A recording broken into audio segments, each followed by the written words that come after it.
Hello students, welcome to the biology class of 8. In the previous two video clips, we discussed the beneficial effects of microorganisms. Today, we will be discussing the harmful effects of microorganisms. So, let's get started. Children, please be very attentive in the class. Okay? Dear students, before we study some of the harmful activities of microorganisms in detail, let us have a look at some of the important spotlights. Number 1. What are pathogens? Those microorganisms which cause diseases are called pathogens. Thus, pathogens are what? Disease-causing microorganisms, isn't it? And what can these pathogens be?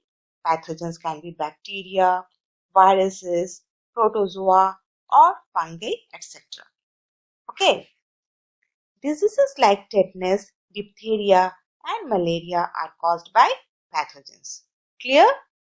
Now come to the next. Infected person. A person who has disease-causing microorganisms in his body is said to be an infected person. Understand?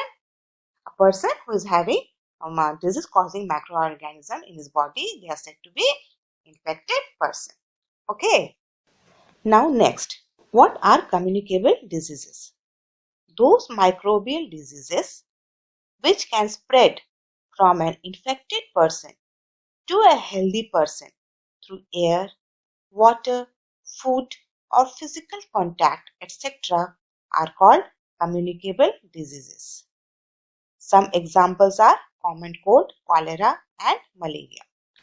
Therefore, the communicable diseases can occur and spread in the following ways.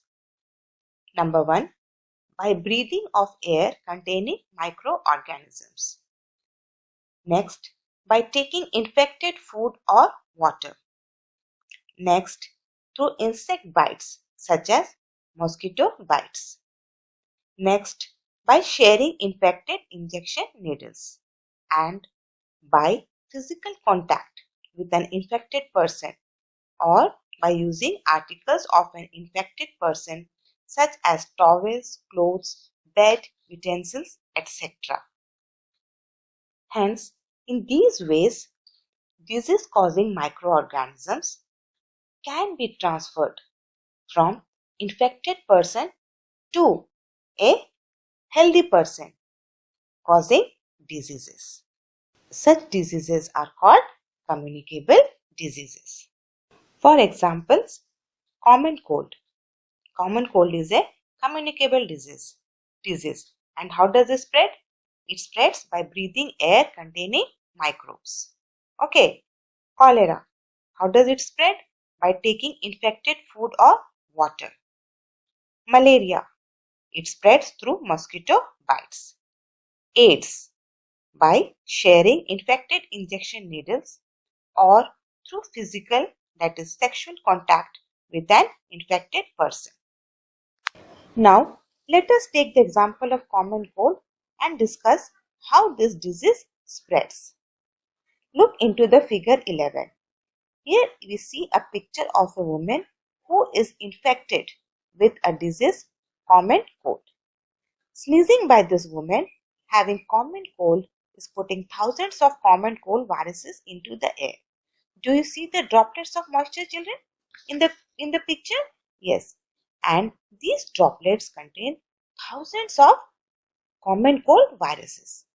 Now, such moisture will make the air impure or not? The air will be contaminated. Isn't it, children? Therefore, or we can say likewise, when the person suffering from common cold sneezes, then fine droplets of moisture carrying thousands of common cold viruses are spread in the air around him or her. Understand? Now what will happen when a healthy person will breathe in this contaminated air? He will also be infected with this common cold disease. The virus will enter his body or not? Through the air? Yes. Now the question is, how can we prevent ourselves from the common cold disease? We can prevent ourselves by keeping a safe distance from a person having common cold. Not only that, a person who is suffering from common cold should always cover his mouth and nose with a handkerchief while sneezing so that microorganisms do not get into the air. Okay, now look into the page 31. Here, some preventive measures are given to prevent ourselves from communicable diseases. Point number 1 we have just discussed. Let's discuss the other points. Come to the second point. We should keep our food covered to protect it from getting infected by flies. We should also drink clean and safe water. Children, if we follow this preventive measure, then we can prevent ourselves from diseases like cholera. Now, number 3. We should protect ourselves from mosquito bites by using mosquito nets while sleeping or by putting fine wire mesh on doors and windows or by using mosquito repellent creams and devices. This is very important, children, because mosquito bites can spread many kinds of communicable diseases like malaria, dengue, and chikungunya. Now, next point. We should make sure that only disposable syringes and needles are used for giving us injections. Dear children, if we follow this, then we can prevent ourselves from diseases like hepatitis B, hepatitis C, HIV, and AIDS. Next point says we should avoid physical contact with an infected person and not use his towel, clothes, or bed.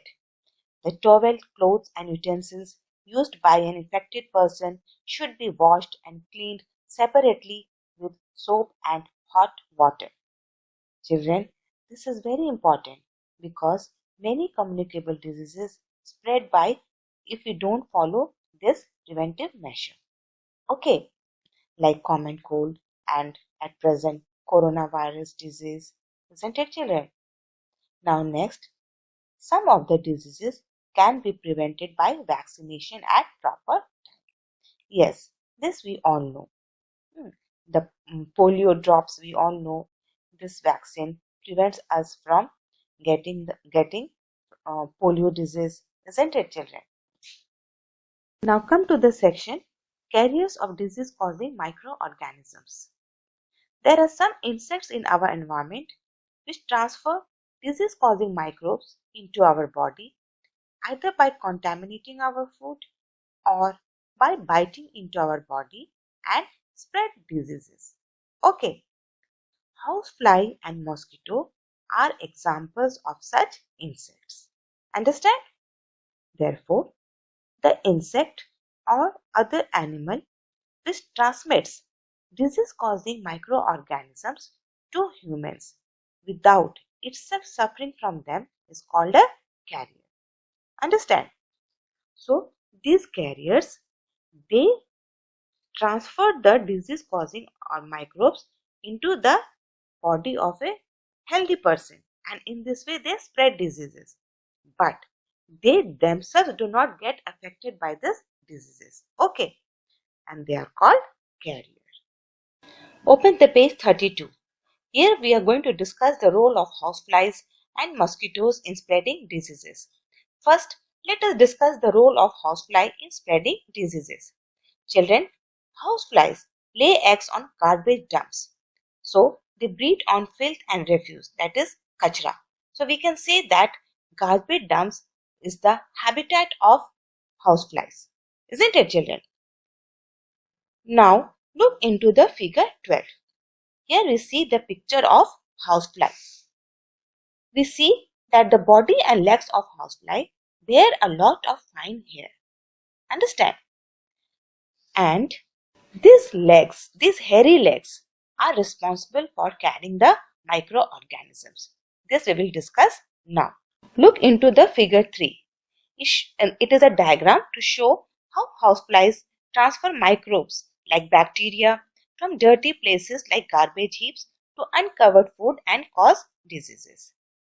Understand? Now look into the figure 13a. We see garbage heap which contains excreta, etc. Excreta may be human excreta, animal excreta, isn't it? And this garbage dump contains microbes like bacteria. Actually, garbage is the den of millions of harmful disease-causing microbes. Isn't it, children? And we also see many houseflies sitting on the garbage. As we know, houseflies, the habitat of houseflies is the garbage. So we will obviously they will be found here only, isn't it, children? Now, these houseflies, when they breed here, their body parts in their body parts, billions of harmful microorganisms stick to their body. Okay. Now, when such houseflies carrying microbes like bacteria sit on the uncovered food, as we see in the figure 13b, the houseflies drop microbes like bacteria in this food. Now, what has happened? In this way, our food gets contaminated with disease-causing microorganisms. When this contaminated food is consumed by a person, then the disease-causing microorganisms enter into his body and cause various diseases. And the person gets sick. The person gets sick means he may have severe stomach ache, vomiting, loose motion, dehydration. Understand, children? Okay. Some of the dangerous diseases spread by houseflies are cholera, tuberculosis, that is TB, typhoid, and diarrhea. Now the question is, how can we prevent the spreading of diseases by houseflies? The answer is very simple. We should not eat uncovered food, children. Understand? And we should keep our surrounding clean. There should be no garbage dumps around in our surroundings. Okay? If we follow these simple measures, then we can prevent ourselves from the diseases spread by houseflies. Children, go through the book thoroughly. Here, prevention of diseases spread by houseflies is given very clearly. Okay. Now let us discuss the role of mosquitoes in spreading diseases. Mosquito is another insect that acts as a carrier of disease-causing microorganisms and spreads diseases from one person to another. Children, please note that housefly carries the disease-causing microbes on the hair, that is outside its body, but the mosquito carries microbes inside its body. Understand? Another difference is that flies breed on garbage heap, whereas mosquitoes breed in stagnant water of ponds, dirty drains, pools, ditches, and shallow lakes, etc. Okay, now the common diseases spread by these mosquitoes in India are dengue fever, encephalitis, Japanese encephalitis, and malaria. Understand, children? We are going to discuss how mosquitoes spread the disease malaria. Okay. Children, the interesting thing to note is that female Anopheles mosquito carries the parasite of malaria. Okay. Now the question is, why female Anopheles mosquito carries the parasite of malaria and not the male Anopheles mosquito? The answer is because the male Anopheles mosquito does not suck the blood of person and hence does not spread malaria. Understand, children? Children, you should also know that the protozoan called Plasmodium is the malarial parasite. Okay, Plasmodium carries the malarial disease. Okay. Now, why Plasmodium is called a parasite It is called a parasite because it lives on the blood of a person as its food on entering his body. Understand? Open the page 33. Here we are going to describe how female Anopheles mosquito spread malaria disease. Look into the figure 15. Here we see a female Anopheles mosquito sucking blood from a person's arm, and this person is suffering from malaria. Okay, when the Anopheles mosquito, female Anopheles mosquito sucks the blood, it also gets infected. Okay, now if such infected Anopheles mosquito will bite a healthy person to suck his blood, then what will happen? It transfers the malarial parasite microbes into his bloodstream along with saliva. Understand, children? Now, what will happen next? By receiving the malarial parasite microbes in blood, the healthy person also gets malaria disease. So, in this way, malarial parasite is carried from infected person to a healthy person through mosquito. Understand? Okay. Now, another disease spread by mosquitoes is dengue. Dengue is caused by a virus. So, dengue is a viral disease. Understand? The female Aedes mosquito acts as a carrier of dengue virus and spreads the dengue disease from person to person. So, children, what can we do to prevent ourselves from malaria? The simple answer is by keeping our surroundings clean and dry. Why? Because by keeping our surroundings clean and dry, we can prevent mosquitoes from breeding. And when there are no mosquitoes, there will be no malaria or dengue. Isn't it? Besides this, we should use mosquito net over beds while sleeping. Okay? To prevent mosquito bites. Next, we should also use mosquito repellent cream, isn't it? Then insecticide should be spread around the houses, in the houses to kill the mosquitoes. So there are many ways by which we can prevent the spread of malaria by mosquitoes. Children, please go through the various ways of preventing the disease spread by mosquitoes in the book. It is very clearly given in the page 33. Children, you should know what is causative microorganism. Okay, listen carefully. The microorganism which causes a disease is known as causative microorganism of that disease. For example, tuberculosis disease is caused by bacteria. Okay, so the causative microorganism of tuberculosis are bacteria. Understand? Now look at the table. Here we see some common human diseases caused by microorganisms have been given in detail. Okay, there are 4 columns. In the first column, human disease is given, causative microorganism in the second column, mode of transmission in the third column, and general preventive measures are given in the fourth column. Okay, so children, go through this table very nicely. Understand? Now I can just explain you one example. Like look into the column 1, human disease, number 1, tuberculosis. Now, what is the causative microorganism for this tuberculosis? Bacteria. Bacteria causes this disease, and the mode of transmission is through air.